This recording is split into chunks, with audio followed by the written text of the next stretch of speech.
a few brief acknowledgments before I say a few brief words. I want to acknowledge Joe Padalea and Frank Fortino for introducing me to the wonderful world.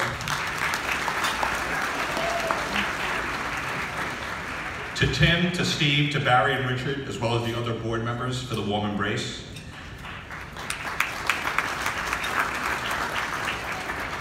For all my magnificent family, friends, partners, and clients who braved it to the west side tonight to support me, especially my favorite daughter, Christine Donnelly, who's pregnant with my granddaughter, and my favorite father, the original Daniel Donnelly. And last but not least, to my fellow honoree, Frank Baker, congratulations and well done. So last month, I was one of 4 judges, an honor to be one of the 4 judges, to be selected to be the Madison Square Club Youth of the Year judges, the competition at the New York City offices. There I met 4 very hardworking and deserving individuals that were competing for the highly coveted Youth of the Year competition.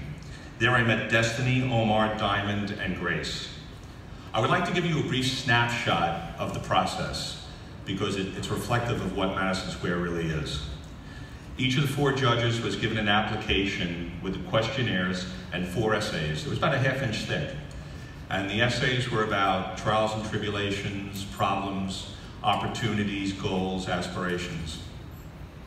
Once we reviewed those, each of the 4 were asked to go to a podium and they'd speak for 5 to 7.5 minutes in front of the judges and tell their story. Immediately following, they went to a conference room table and were asked very probing questions around their questionnaires and around their lifestyle. Once done, the judges voted and they selected a winner, but all of these kids were absolute champions. So it occurred to me after this event that all this hard work and preparation for all of these 4 kids was not by accident. They had a lot of help. Someone showed them how to speak in public. Somebody showed them how to tie a tie. Someone got them to these events. So these kids were well coached and well prepared. And it got me thinking to my life and all of the people in my life that helped me and had their fingerprints on my life during very challenging times. So after the competition, I was left with 2 takeaways from this experience that echo my life, but pale in comparison to some of the gut-wrenching stories that Destiny, Omar, Diamond, and Grace. I started looking at my life and all the people that really, really challenged me.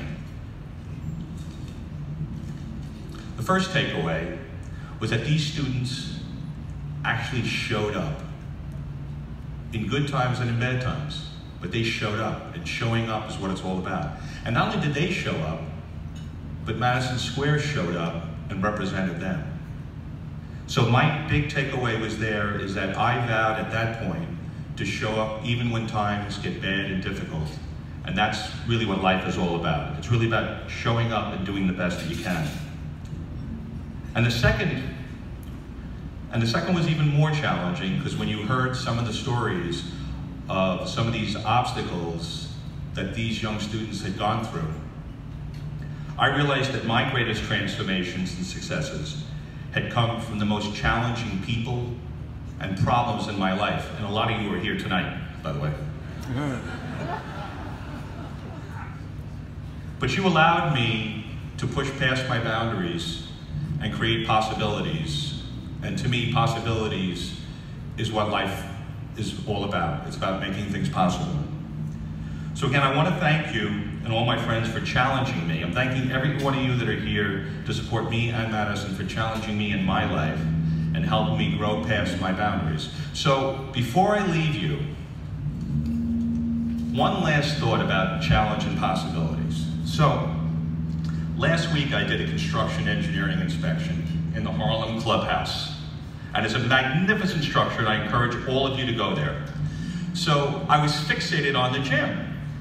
And I said, in keeping with my new declaration around possibility, I'm going to call Executive Director Tim McChristian and challenge him to a friendly game of competitive basketball.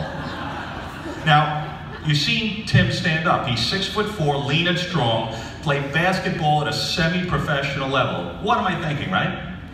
But armed with my Conor McGregor bravado, I stand fixated on this challenge.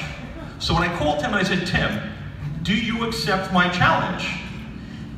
Ever the consummate professional, he didn't say yes or no. He just wanted to remind me that the rims are still 10 foot high.